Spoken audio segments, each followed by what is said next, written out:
sahabat Mido, assalamualaikum warahmatullahi wabarakatuh. Balik lagi di podcast Kantor Imigrasi Surabaya, podcast Nyaliwani.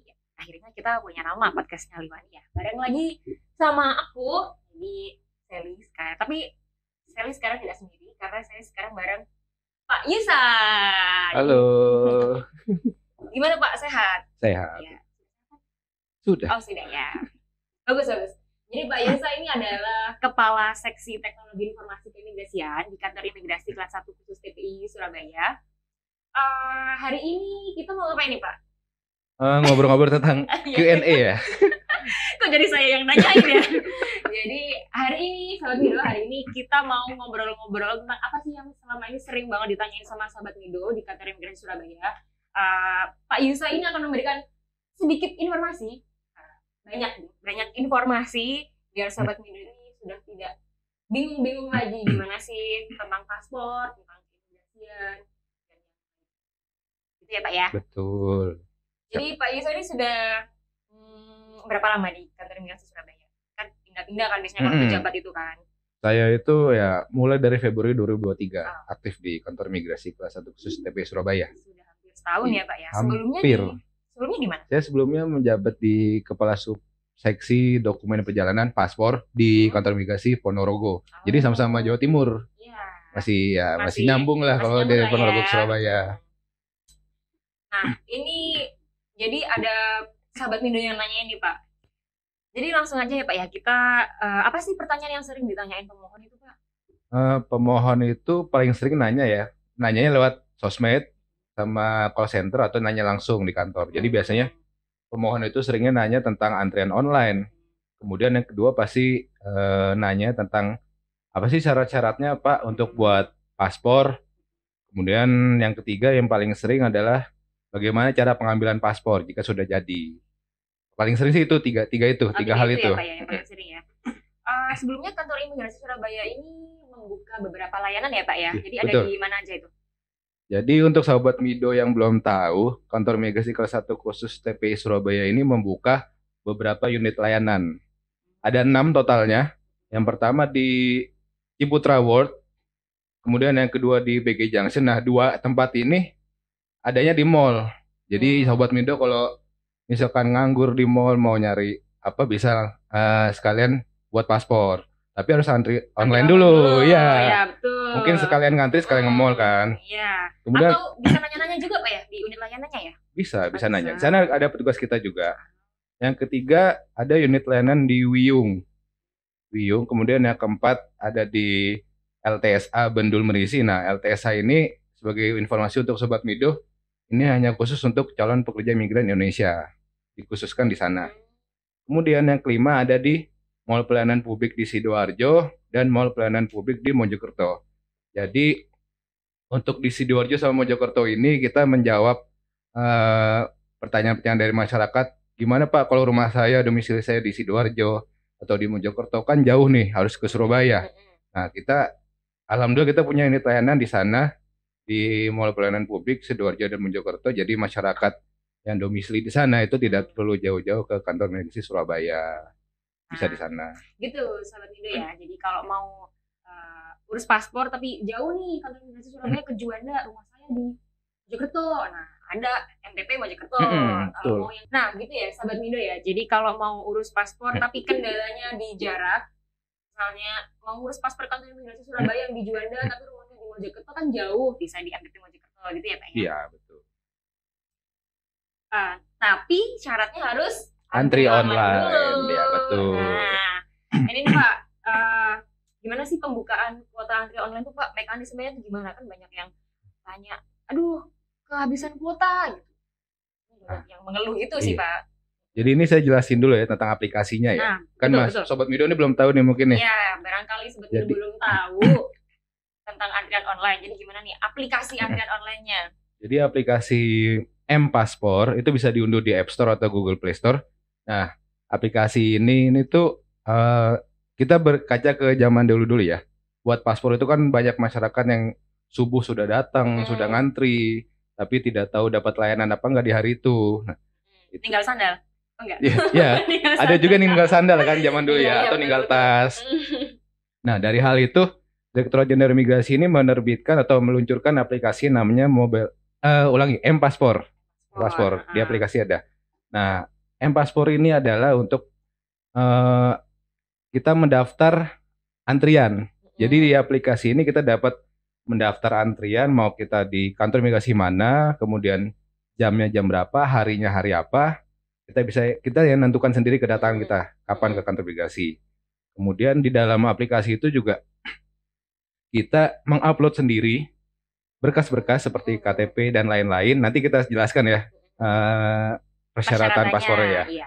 Nah, di situ nanti diupload semua berkas, kemudian terakhir ada pembayaran. Jadi di aplikasi M-Paspor tadi bisa nentuin sendiri ya Pak ya, mau di mana ya Pak ya? Nah, itu berarti nyambung sama yang pertanyaan pertama tadi nih, kalau misalnya kejauhan boleh milih gitu ya Pak ya.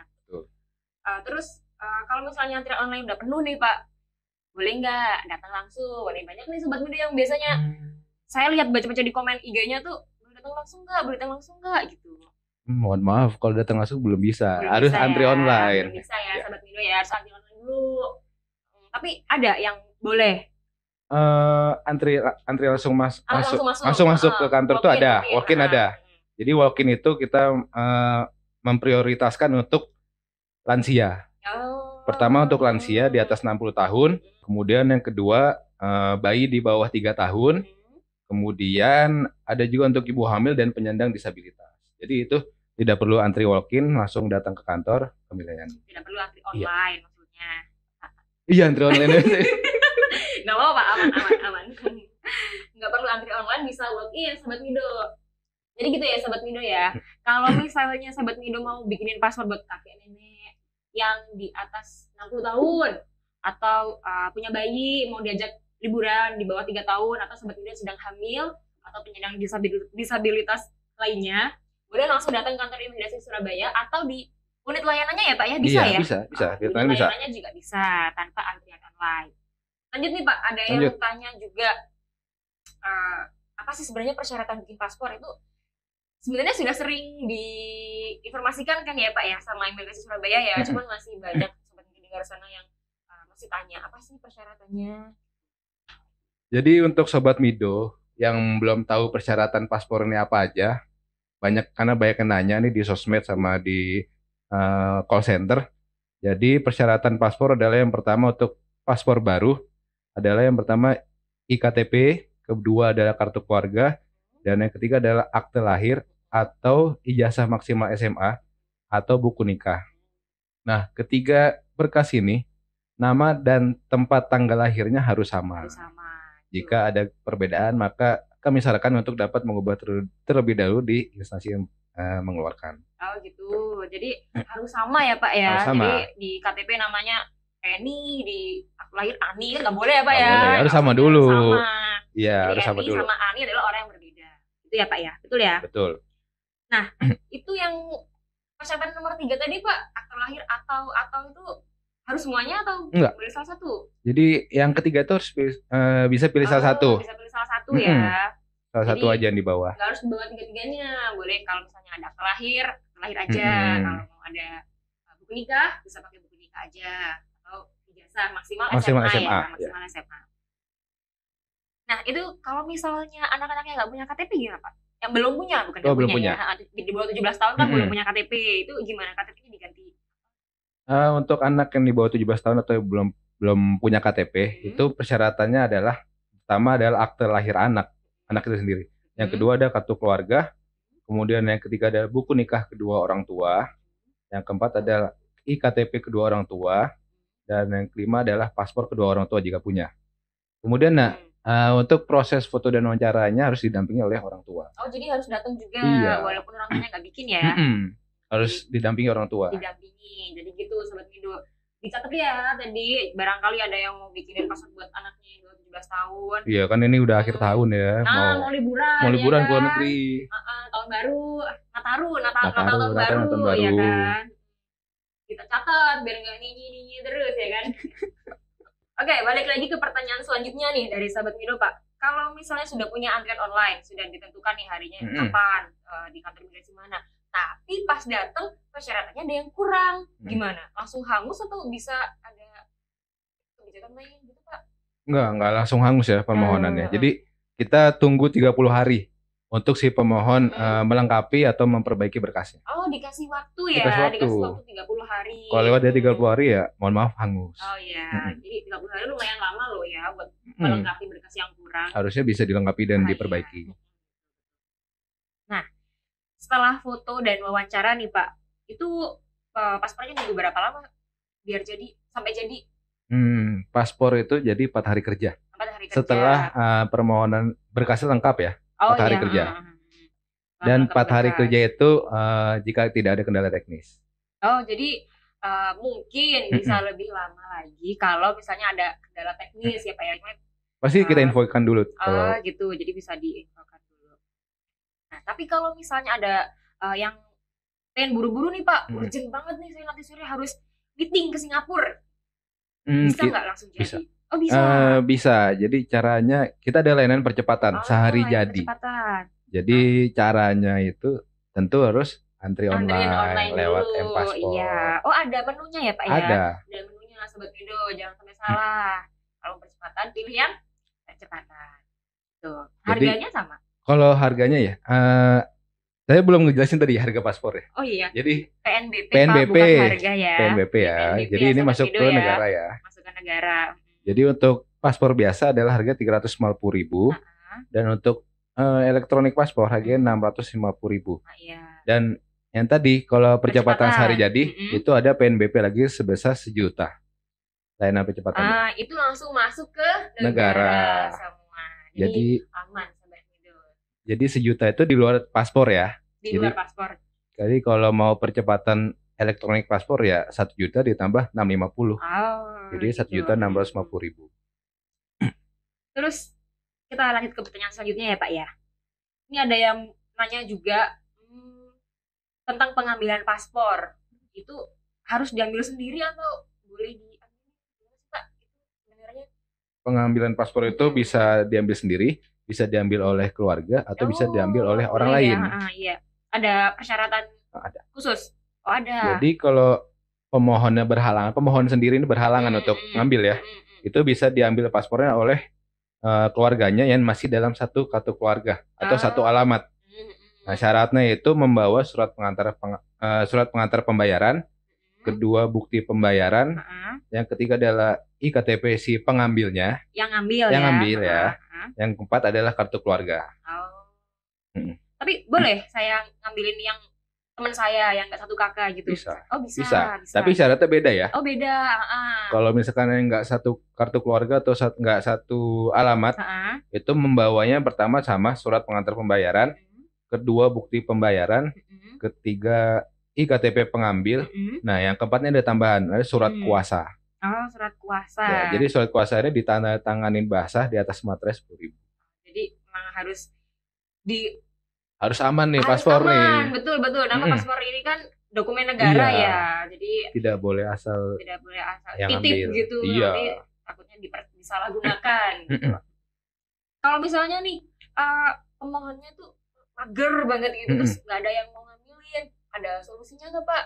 Tenang, ada. Kantor Imigrasi Surabaya ini punya kerjasama dengan PT Pos Indonesia. Iya. Jadi jika Sobat Mido ini merasa jadwalnya sibuk dan kesusahan untuk mengambil paspor ya, silakan gunakan jasa pengiriman pos melalui loket pembayaran kantor pos yang ada di dalam area kantor Imigrasi Surabaya. Jadi setelah foto bisa langsung ke loket pos ya? Iya. Nanti mereka yang akan mengantarkan paspornya ke rumah atau ke alamat yang mereka tentukan, pemohon tentukan. Ya, jadi kita memudahkan masyarakat. Oke nih, jadi pertanyaan sudah kejawab semua sama Bapak kasih kita, Pak Irsa. Udah nggak kerasa udah lama ya Pak ya ngobrol-ngobrol ya? Iya, udah lama banget nih, banyak pertanyaan nih. Iya, banyak banget pertanyaannya Mas. Buat Sobat Mido yang masih penasaran nih, masih ada pertanyaan yang belum terjawab di podcast ini, Sobat Mido bisa nanya langsung ke kantor imigrasi Surabaya, boleh. Ada loket Yan Komas namanya. Atau mau main-main tapi bukan bikin paspor ya, harus online dulu. Buat Sobat Mido yang masih penasaran dan ada pertanyaan yang belum terjawab dari podcast ini, silakan bisa WhatsApp atau telepon ke kantor imigrasi Surabaya ya Pak ya. Atau bisa juga datang langsung ke kantor imigrasi Surabaya, ada loket Yankomas namanya.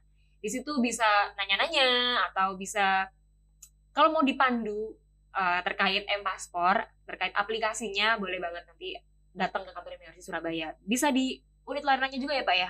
Bisa. Selain itu pantengin juga media sosial kantor imigrasi kelas 1 khusus TPI Surabaya ya, bisa di IG, bisa di Twitter, bisa di Facebook, ya kan? Untuk informasi-informasi yang lebih terupdate tentang paspor dan tentang keimigrasian lainnya. Betul begitu ya Pak ya? Terima kasih Pak Yusa ya sudah mau meluangkan waktu untuk menyapa sahabat Mido di rumah, memberikan informasi-informasi terbaru yang tentunya sangat dibutuhkan buat sahabat Mido nih, ya kan? Semoga sahabat Mido di rumah maupun yang di luar rumah, karena kan sahabat Mido kan nggak mungkin di rumah terus kan, bisa menangkap informasi dari apa yang kita sampaikan ya Pak ya, walaupun banyak bercandanya. Jangan lupa pantengin terus podcast Kantor Imigrasi Surabaya, podcastnya Liwani di YouTube kita di Imigrasi Surabaya untuk informasi-informasi yang lebih terupdate. Bye-bye, selamat Mido.